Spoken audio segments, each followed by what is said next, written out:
कोई व्यक्ति यह कहकर ऋण चुकाने से इनकार नहीं कर सकता कि साहब रुपये तो मेरी जेब में है परंतु देने को जी नहीं चाहता।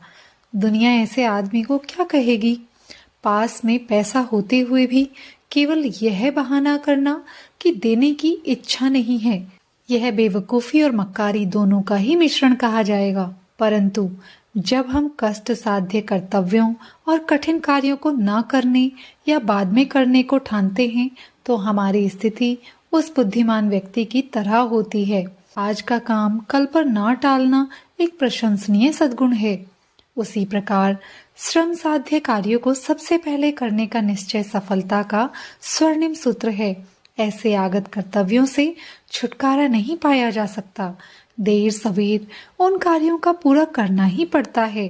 फिर क्या जरूरी है कि हम दूसरे कामों में लगे रहकर कठिन कार्यों का बोझ अपने मन मस्तिष्क पर बनाए रखें। सूक्ष्म दृष्टि से देखना चाहिए कि कहीं हमने कठिन कार्यों को टालने, श्रम साध्य कर्तव्यों से बचने की आदत तो नहीं पड़ गई है।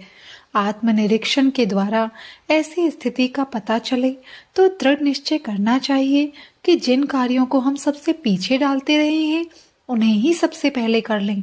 परीक्षा में कठिन प्रश्नों को सर्वप्रथम हल करके आसान सवालों का उत्तर उनके बाद करने की पद्धति सफलता प्राप्त करने का आसान उपाय माना जाता है। यदि यह आदत डाल ली जाए, जो काम सबसे कठिन दिखाई पड़ते हैं वे बहुत आसान लगने लगते हैं। वास्तव में कोई भी कार्य असाध्य व कठिन नहीं है, उन्हें हम ही कठिन बनाते हैं अपनी टालने की प्रवृत्ति से। इस वृत्ति के कारण आसान और सहज साध्य कार्य भी धीरे धीरे कठिन लगने लग जाते हैं। कम कठिनाई का कार्य पहले करने की आदत मनुष्य को प्रकृति का दास बना लेती है, जबकि वह अपने स्वभाव का, आदतों का दास नहीं स्वामी है। बहुत से व्यक्ति जो अपने जीवन में कोई महत्वपूर्ण कार्य नहीं कर पाते हैं, इसी आदत के दास होते हैं। ऐसी प्रकृति के हारे हुए व्यक्ति फिर कठिन कार्यों से ही नहीं वरन थोड़ी सी कठिन परिस्थितियों से भी घबरा उठते हैं।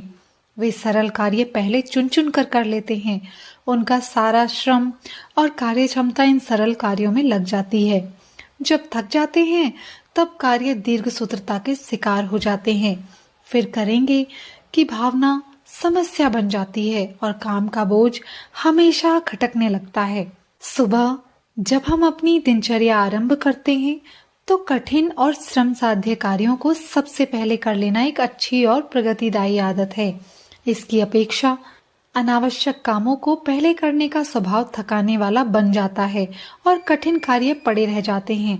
यदि हम इस आलस्य की वृत्ति पर विजय नहीं प्राप्त कर सके तो निश्चित है कि हम औसत स्तर से रत्ती भर भी ऊंचा नहीं उठ सकेंगे और सफलता हमसे कोसों दूर रहेगी। हम जिन परिस्थितियों में हैं, प्रगतिशील व्यक्ति उनसे गई गुजरी स्थिति में भी हमसे आगे बढ़ जाता है और फिर हम कुछ कर सकते हैं तो वो है केवल ईर्ष्या। कुछ बनने के लिए दृढ़ संकल्प के साथ अपने कार्यों में लगना चाहिए। यह बात ध्यान में रखी जानी चाहिए कि कठिन कार्यों में ही हमारी सामर्थ्य व योग्यता का विकास संभव है। कार्य सभी समान होते हैं, करने से सब पूरे हो जाते हैं। यह हमारे मन का आलस्य ही कठिन और सरल का वर्गीकरण करता है। अपने भीतर छिपे बैठे इस घर के भेदी की बात मान ली तो फिर हमें सभी काम कठिन लगने लगते हैं। अतः पुरुषार्थी व्यक्तियों की दृष्टि में काम केवल काम होता है। कठिन सरल के वर्गीकरण के चक्कर में ना पड़ते हुए वे उसे पूरा करने में जुट पड़ते हैं।